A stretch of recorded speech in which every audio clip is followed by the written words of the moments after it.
Como hemos señalado anteriormente,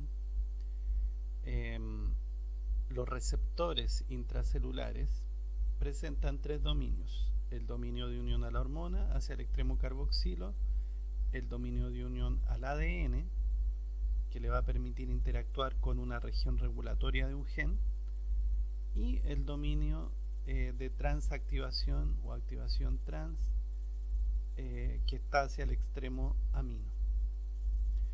Estos receptores en general se pueden unir a la región regulatoria activando la transcripción de un gen solamente cuando están unidos a la hormona respectiva. Otra característica del mecanismo de acción es que cuando se unen a las regiones regulatorias del gen lo hacen en forma de dímeros. Entonces los complejos hormona-receptor forman dímeros que activan estas regiones regulatorias, permitiendo la transcripción de un gen específico. El ARN sintetizado es modificado dentro del núcleo y luego en el citosol se traduce en una proteína. Finalmente, la proteína es la que desencadena la acción fisiológica.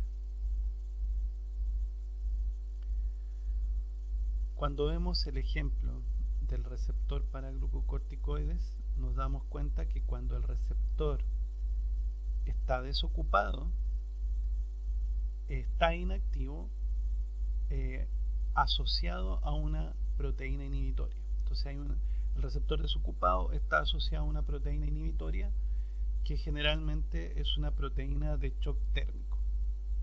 ¿Okay? En su forma inactiva, el receptor tiene oculto su sitio de importación al núcleo y por lo tanto no puede migrar al núcleo. En cambio, cuando este receptor está unido a la hormona específica, lo que va a ocurrir es que cambia su conformación y se libera la proteína inhibitoria, dejando expuesto el sitio de importación al núcleo y permitiéndole al receptor migrar al núcleo y finalmente unirse a la región regulatoria del gen a través de su dominio de unión al ADN. Cuando esto sucede, entonces el complejo hormona receptor se asocia a una proteína coactivadora, que a su vez se asocia a la ARN polimerasa, permitiendo la transcripción de un gen específico. Este es el caso de lo que llamamos mecanismos de acción de receptores nucleares de clase 1. En este dibujo lo que vemos es la membrana plasmática y acá la envoltura nuclear. Entonces, en este dibujo lo que vemos es que la hormona esteroidal, al ser lipofílico, atraviesa la membrana plasmática sin problemas y se une al receptor intracelular en el citoplasma. Al unirse a este, se suelta la proteína inhibitoria, que es esta proteína de shock térmico, y entonces este complejo hormona receptor forma un dímero que migra entonces hacia el núcleo. En el núcleo, este dímero se asocia entonces a la región regulatoria del gen y se une entonces a un coactivador que a su vez se asocia a la ARN polimerasa, y esta ARN polimerasa transcribe un gen específico, un gen blanco o diana. Este ARN sintetizado es modificado dentro del núcleo y luego pasa al citosol, donde se asocia a ribosomas, se produce la traducción y las proteínas generadas a partir de este proceso de traducción modifican la función celular.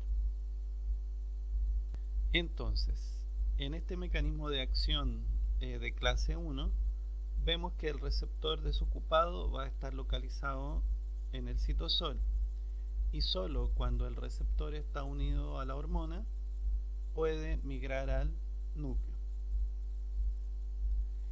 En el segundo tipo de mecanismos de acción de receptores nucleares es un poco distinto, porque aquí el receptor está ya en el núcleo y por lo tanto En este dibujo vemos que la hormona ingresa al núcleo y dentro del núcleo se une al receptor. Cuando el receptor está desocupado, está asociado a un correpresor que evita que este receptor interactúe con el coactivador y la ARN polimerasa. Por lo tanto, cuando la hormona se une al receptor, lo que va a ocurrir es que se libera el correpresor y este dímero, ¿no es cierto?, que en este caso es un heterodímero, puede entonces interactuar o unirse al coactivador, que a su vez se asocia a la ARN polimerasa y permite entonces la transcripción de este gen blanco o diana. Una vez más, se sintetiza un ARN que es posteriormente procesado dentro del núcleo, luego sale al citoplasma. En el citosol se produce la síntesis de proteína y la proteína generada modifica la función celular. Esos serían los dos mecanismos de acción para receptor intracelular, entonces de clase 1 y de clase 2. En el ejemplo de receptores que ocupan este mecanismo de acción de clase 2, tenemos los receptores para hormonas tiroidales, que como ustedes ven en este ejemplo, forma un heterodímero. ¿Por qué un heterodímero? Porque por un lado tenemos el receptor para la hormona tiroidal, que se asocia aquí en este caso con otro receptor que es un receptor para ácido retinoico.